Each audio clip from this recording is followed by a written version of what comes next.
65,000 കോടി രൂപയോളം വരുന്ന വ്യാപാര കരാറുകളാണ് നരേന്ദ്രമോദിയും സി ജിൻപിങ്ങും തമ്മിലുള്ള നയതന്ത്ര ചർച്ചകളിൽ മുഖ്യ വിഷയമായത്. ഉൽപാദന അടിസ്ഥാന സൗകര്യ വികസന രംഗത്തെ നിക്ഷേപങ്ങൾക്ക് പ്രാധാന്യം നൽകുന്നതാണ് കരാറുകൾ.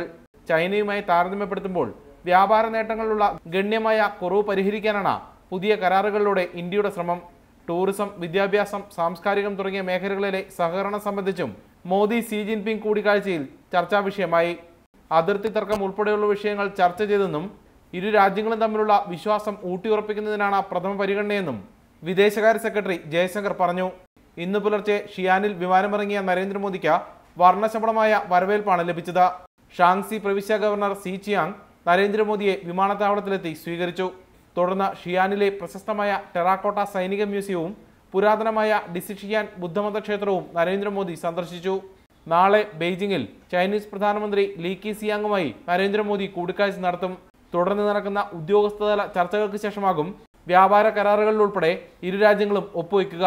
3 ദിവസത്തെ സന്ദർശനത്തിനിടയിൽ ചൈനീസ് വ്യാപാര പ്രമുഖരുമായും ചൈനയിലെ ഇന്ത്യക്കാരുമായും മോദി കൂടിക്കാഴ്ച നടത്തും.